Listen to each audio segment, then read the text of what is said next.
Welcome back. This is still Radio Now's Urgent Conversation, coming to you live from Channels Television's Amphitheatre in Lagos. Now, as you heard there, in an effort to deal with the marauding gunmen who are unleashing havoc on the people of Zamfara State, one of the most affected when it comes to insecurity, the government announced drastic measures, which include the closing of some markets and telecom services and restrictions on how and where one can buy fuel. To what extent have these measures been successful? This is part of the conversation I had with the governor of Zamfara State, Dr. Bello Matawalle, in Gusau, the state's capital.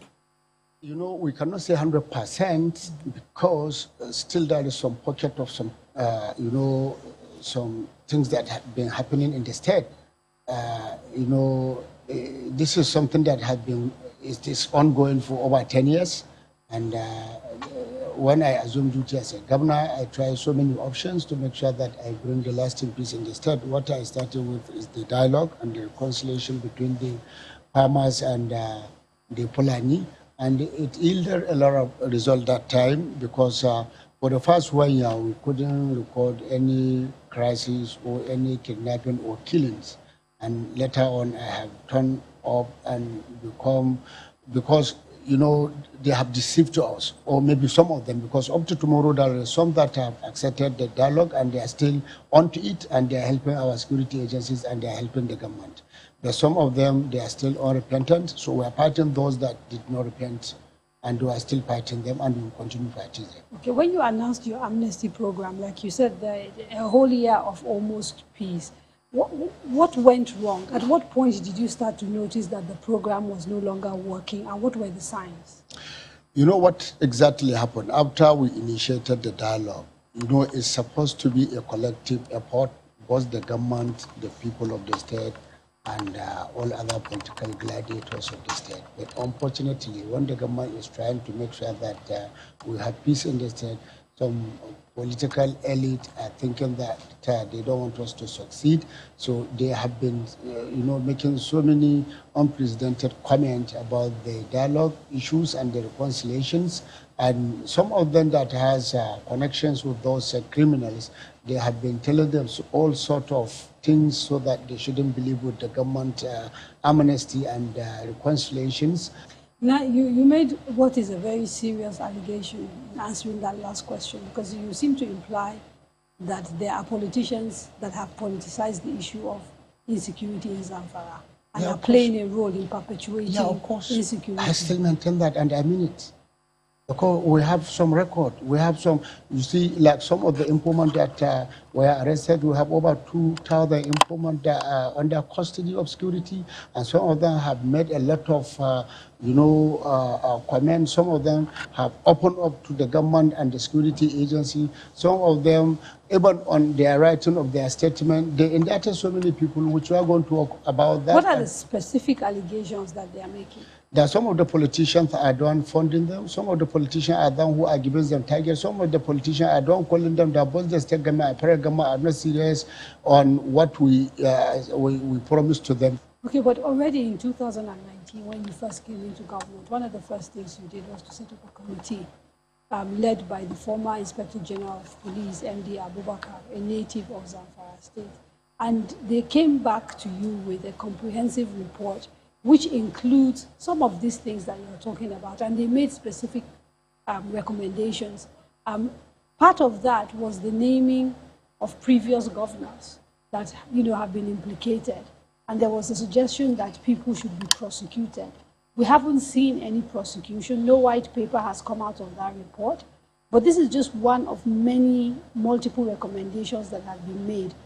Are we likely to see you use that report and the findings at all? Now, it's step by step. Given the it's been 3 years, sir. Yeah, given the report, it's not 3 years. Remember, we are now just 2 years. So, and it was after maybe I have like about 6 to... It was October 2019. To 7 months, yeah. So it's not up to even complete 2 years.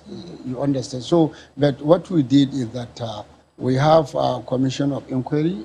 We have done a white paper and we have a commission of inquiry where they are working about the report, and immediately after submitting their report, we are going to implement it. Experts, again, including the report that you commissioned, talk about some of the sort of economic issues that, if you like, contribute, not necessarily at the foundational issues, but contribute to making it difficult. On those particular matters of sort of poverty, lack of education, lack of health care, are you looking to tackle underlying issues or not? Or? Yeah, of course, because I just got some tribute, Mr. President.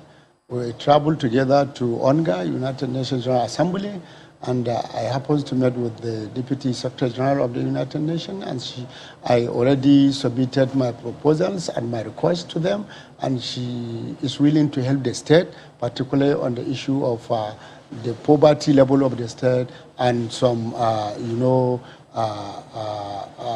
investors that can be able to come and invest in the state. It must be a delicate balancing act, getting investors to come to a place which, by your admission, is facing a bit of insecurity. If you've got 400 people armed attacking communities, how are you performing that balancing act? Yeah, how do you convince like the people? issue, is about reporting the issue of insecurity. Now you are in Zamfara for how many days? You travel to Ankara. Is anything happens to you? No. You but travel by to the same token, there are places I want to go to. It is our people. Our people. With all due respect, there are places I want to go to that I've been told I can't go to. No, but that's maybe number one. And where? then, like where? Like Zurmi. Like Shinkafi. Zurmi, just yesterday, someone called me about 10 o'clock that he is leaving Zurmi to come and he met me around 12 o'clock in my house. So this is about reporting. The issue of security. Let me tell you, my sister, it's not Zamfara State only having this issue of insecurity. Now, if you go to Anambra State, how many companies are operating in Anambra State? What is happening in Anambra State? Now you cannot travel to go to Inewi in Anambra State. You understand? Because of the challenges that they have. To a television screen, people not making about the problems they have? Is that what you are suggesting? Because I'm a little bit confused. Yeah. Because people are getting killed, they're getting kidnapped, homes are getting burnt. I've seen with my own eyes. Okay, the hope that are getting burned. Yes. It can happen anywhere. Is what you are saying. So you're saying let me tell you, I want to take you to one point. It has been taken some places, like just of recent, what happened to Sabon Birni in Sokoto State? What happened? Do you know what happened in Sabon Birni, where army officers were killed? About 17 army officers were killed in Sabon Birni. Have you ever heard Wamoko, the former governor of Sokoto State, making unprecedented comment about what is happening in Sokoto State? He's not. Because he's a good leader, he's a leader. We are not saying that the Zamfara State doesn't have the issue of insecurity. We have. But some of these issues were over-reported. Some say underreported. How? It is over-reported. Let me tell you. How many people say they were killed when you went to Korea? 15. Go and check the newspapers. They say 29 people were killed. Go and check. I saw it when I was in Turkey. That 29 people were killed in Korea. But you as an investigative journalist, you went there by yourself. How many people say? Something 15. Happened. I saw you with Jargaba from DW. I saw you together with him. Ask him. People reported that 40 people were killed in Shinkafi. Ask him why he went to Shinkafi by himself. How many people he told you that were killed in Shinkafi? 5 people were killed.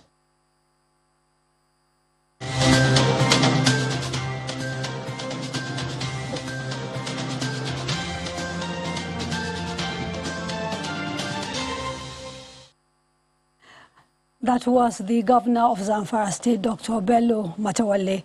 We're going to take a short break. When we return, we speak to the men who are charged with providing security for Nigeria. Don't go away.